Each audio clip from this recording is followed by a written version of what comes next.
If the next president of the United States in January 2016 had you to the Oval Office and said to you, General Flynn, you got this incredible experience, you're measured, you're pragmatic, and you have insights that few have. What are the three biggest challenges that I should be worried about and looking at and tackling? Good question.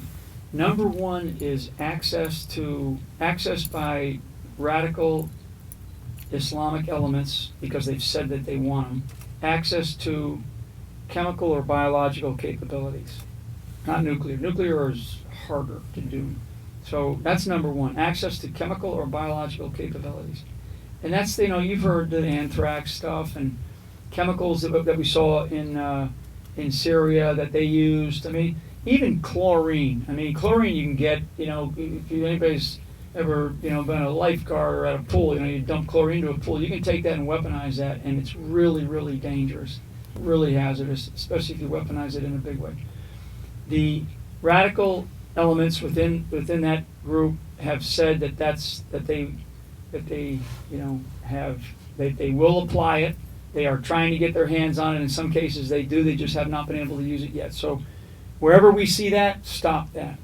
The second thing that I would really begin to look at is this nuclear parity issue.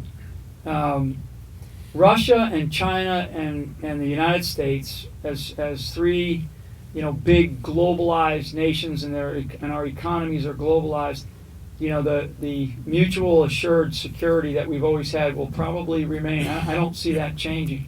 But when you have countries like North Korea, and you have countries that have nuclear capability, you have countries like Pakistan that have nuclear capability, and they have a large radical element inside of Pakistan. I mean, nuclear capability in the hands of the guy in North Korea, I don't know how much you pay attention to North Korea. I've paid quite a bit. And the guy's a nut. He's a nutcase. Kim Il-jung. And he's like 33, 34 years old. He's an absolute psychotic, but he has nuclear capability. So that would be number two, and really apply the pressure and do it unilaterally if necessary, but really get the big countries involved. And then I think the third area would be internal to our own country. Our FBI, many of you don't know, most of you probably don't know, but our FBI they're really actually stretched pretty thin these days, taking care of the problems that we have inside of this country. The FBI is the executive law enforcement capability for the nation. Below the FBI, you have what's called state and then local level. So state police, county police, and then you have local, which would be your local sheriffs and police officers and things like that, New York City, for example. So in this country, we have an enormous amount of challenges. And for those that have not seen Director Comey's statement to Congress last week, I strongly recommend that you go and Google, Dick Comey, who's the current director of the FBI, and listen to his testimony last Wednesday. It is stunning. I mean, he will tell you that they do not have enough resources to deal with the number of Islamic State cases that they have pending right now inside of this country. So, I mean, we've never talked like this. I mean, I've been in the military for 3.5 decades. When I first came in, we never talked like this. You didn't talk like this. You never heard this kind of a problem. Now all of a sudden we have it. Why do we have it? It's a good question. I mean, it's a tough question to answer, but we have it. So we have the problem, and we can't deny it. We cannot, put our head in the sand and say it doesn't exist. What we have to do is we have to make sure that we give the resources and the wherewithal to those that are trying to help us.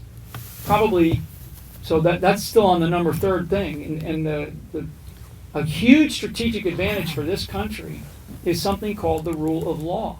No other country in the world has this thing called the rule of law like we have. And one of the things that protects that rule of law is the justice, is the fact that we have something called justice.